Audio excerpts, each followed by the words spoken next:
আমাদের যুগের সাথে তাল মিলিয়ে চলতে চলতে মুখ থেকে অটো চলে আসে। এটা নিয়ে কি করা যায় সেটা আমি বলতে পারবো না। মানে এটার কি কোনো সমাধান আছে কি না সেটাও আমি বলতে পারবো না।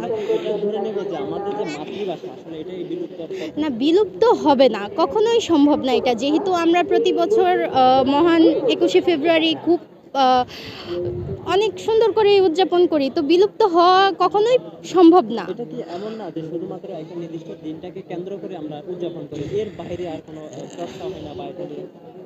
তবে গত বছরের কারিকুলাম বলেন বা শিক্ষা ব্যবস্থার কথা বলছি আমি, তো এই বছর শিক্ষা ব্যবস্থার কথা বললে আবার দেখছি যে আমাদের বাংলা ভাষাটা মনে হয় না বিলুপ্ত হওয়ার পথে বা হবে, সেটা আবারও ফিরে আসবে, বারবার ফিরে আসবে। আপনি কি একটা 60 সেকেন্ড বাংলায় বলে দিতে পারবেন আপনার সম্পর্কে? চেষ্টা করে দেখা যাইতে পারে। বলেন একটু। আপনার সম্পর্কে আপনার পছন্দ অপছন্দ সবকিছু। আমার নাম ফাহিমা আহসান হ্যাপি। আমি একজন শিক্ষক। আমি একটি শিক্ষা প্রতিষ্ঠানে কর্মরত আছি। আমি সেখানে গণিত পড়াই। আহ, তারপর কি বলা যেতে পারে, তো খুব পছন্দ।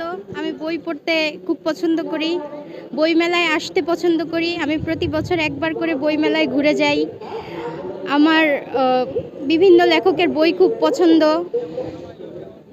হুমায়ুন আহমেদ স্যারের খুব পছন্দ, স্যারকে খুব পছন্দ। আর আমাদের আজকে মহান ২১শে ফেব্রুয়ারি, এটা প্রতি বছরই আমরা খুব বড় সড়ো করে পালন করি। তো আমি বলবো সবাইকে যে ভাষার প্রতি জানি সবসময় সবার শ্রদ্ধা থাকে। আর আমাদের যে ভাষা, এটা সবাই জানি বাংলা ভাষাটাকেই বেশি চর্চা করে অন্যান্য ভাষার চাইতে।